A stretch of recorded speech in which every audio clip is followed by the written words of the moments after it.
देखो आगे टॉपिक्स क्या लिखा हुआ है, तरंग दैर्घ्य यानी वेवलेंथ। वेवलेंथ किसे कहते हैं उस टॉपिक को समझो।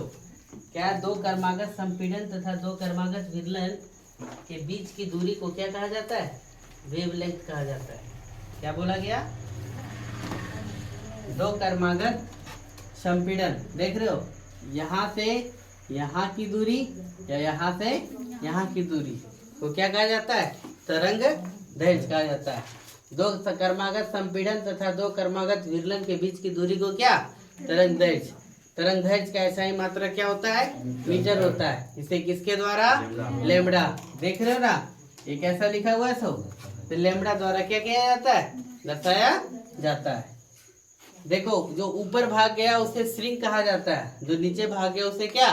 गर्त कहा जाता है। ऊपर वाले को श्रिंक और नीचे वाले को क्या? गर्त। जब क्या लिखा हुआ देखो, जब ध्वनि तरंग किसी माध्यम में चलती है, संचरित होना मतलब क्या होना? चलना। तो घनत्व तथा दाब में उतार चढ़ाव होता है। इसमें उतार चढ़ाव होता है घनत्व तथा दाब में।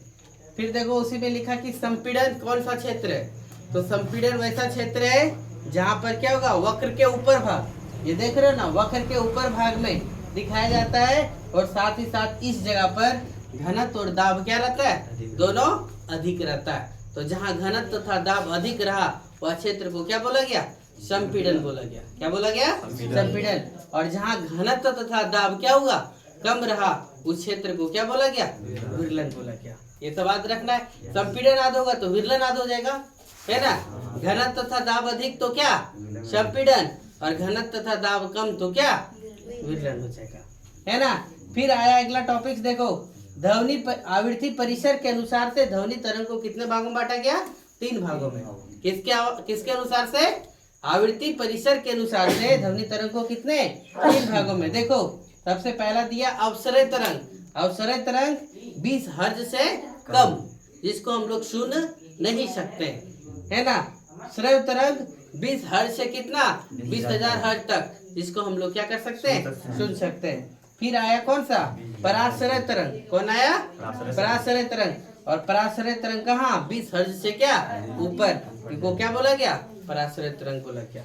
समझे? चलो नोट करो। देखो पहला कौन आया? अवसरय तरंग। अवसरय तरंग किसे कहा गया? वैसा तरंग जिसकी आवृत्ति 20 हर्ट्ज से क्या हो? कम हो, उसे क्या कहा गया? अवसरय तरंग कहा जाता है। इस प्रकार की ध्वनि तरंग को मनुष्य सुन सकता है क्या? नहीं सुन सकता। इसका एग्जाम्पल कौन है?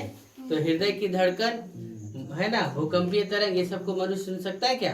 नहीं सुन सकता। फिर आया कौन? सरय तरंग। तो वैसा तरंग जिसकी आवृत्ति 20 हर्ट्ज से कितना है? 20,000 हर्ट्ज तक है, जिसे मनुष्य क्या कर सकता है? आसानी से सुन सकता है। क्या कहलाता है? श्रय तरंग कहलाता है। फिर आया कौन? पराश्रय तरंग। कौन सा? पराश्रय तरंग, जिसकी आवृत्ति परिसर 20,000 हर्ट्ज से अधिक है। कहाँ से? 20,000 हर्ट्ज से भी क्या है? अधिक है, तो उसे क्या कहा गया? पराश्रय तरंग कहते हैं। इस ध्वनि को मनुष्य सुन सकता है क्या? नहीं सुन सकता।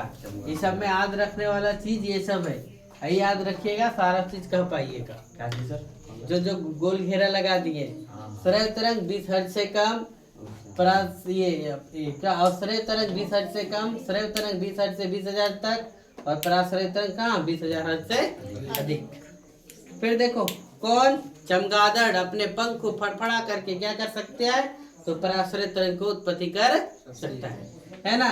ध्वनि तरंग की विशेषता क्या है? तो देखो ध्वनि में इंटेंसिटी यानी तीव्रता पाई जाती है, तारत्व है, और क्या है? गुण पाई जाती है। तो पहला दिया तीव्रता या प्रबलता। तीव्रता को ही क्या बोला जाता है? प्रबलता। ध्वनि का वह गुण जिसके कारण वह तेज सुनाई पड़ता है या फिर क्या धीमा सुनाई पड़ता है, उसे ध्वनि का क्या कहा गया? तीव्रता कहा जाता है। अधिक तेज वाला तीव्रता वाला ध्वनि अधिक तेज सुनाई पड़ेगा, कम तीव्रता वाला ध्वनि क्या होगा? कम सुनाई पड़ेगा। ध्वनि की तीव्रता उसके किस पर? आयाम पर निर्भर करता है। ध्वनि की तीव्रता को डेसिबल में मापा जाता है। ध्वनि की तीव्रता को किसमें? डेसिबल में मापा जाता है। आज यही तक बताएं, फिर कल आगे बता देते हैं। कौन सा? तारत्व और क्या? गुणता। चलिए नोट करो पढ़ो।